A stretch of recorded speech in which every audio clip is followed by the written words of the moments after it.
আমার ভাইয়েরা, বিশ্বনবী রাহমাতুল লিল আলামিন তার চাচা আবু তালেবের কাছে বারবার কালেমার দাওয়াত নিয়ে যায়, আর আবু তালেব বারবার রিজেক্ট করে দেয়, কালেমা গ্রহণ করে না।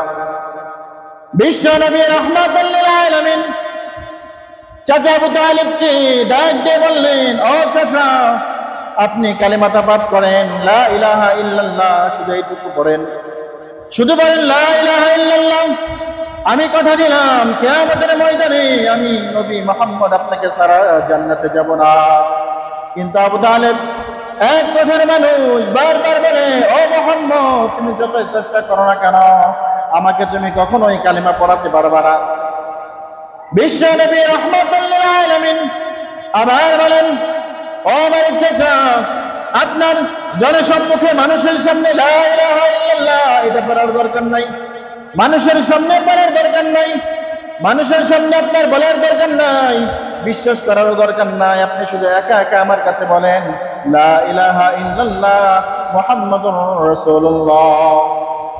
আবু তালেব বলেন, ও আমার ভাতিজা, ও মুহাম্মদ, তুমি যতই চেষ্টা করো না কেন আমাকে তুমি কালেমা পড়াতে পারবে না। আমি কালেমা পড়বো না, কারণ বাপ দাদার ধর্মে আমি চুল কালেমা খাতে পারবো না। আমি যদি এখন কালেমা পাঠ করি, মানুষ আমাকে থুতু দিবে, মানুষ আমাকে নিন্দা করবে, মানুষ বলবে, ওই দেখো আবু তালেবের নেতৃত্বে আমরা আমাদের সমাজ পরিচালনা করি, আমাদের ধর্ম, আবু তালেব আমাদের ধর্মের দাওয়াত দিয়েছে, আর পরিশেষে আবু তালেব মুহাম্মাদের ধর্ম গ্রহণ করেছে। এই যে মানুষ নিন্দা করবে, মানুষ থুতু জানাবে, আমি এটা সহ্য করতে পারবো না। ও মুহাম্মদ, আমাকে বলার দরকার নাই, আমি তোমার কালেমা পাঠ করতে পারবো না। এরপরেও দয়ার নবী, মায়ের নবী, বিশ্ব নবী রাহমাতুল লিল আলামিন এরপরেও পিছু ছাড়ে নাই। মুহাম্মদ সাল্লাল্লাহু আলাইহি ওয়াসাল্লাম চাচা আবু তালেবকে বলেন, ও চাচা, আপনার জোরে জোরে পড়ার দরকার নাই, আমি শুধু পড়বো, আমি শুধু লা ইলাহা ইল্লাল্লাহ পাঠ করবো।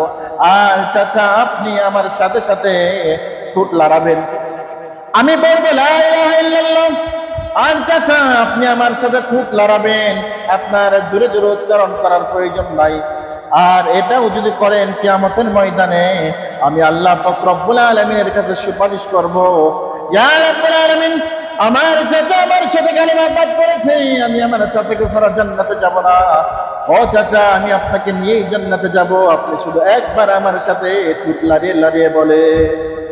এরপরে আবু তালেব বলছে, না, খবরদার, কখনোই না, আমি কালেমা পাঠ করব না। নবীজি সাল্লাল্লাহু আলাইহি ওয়াসাল্লাম অঝরে কান্না করছে আর বলতেছে, ও আমার চাচা, কিয়ামতের ময়দানে, কঠিন হাসরের ময়দানে সবাই যখন জান্নাতে যাবে, আমি জান্নাতে দেব আমার উম্মতদেরকে নিয়ে।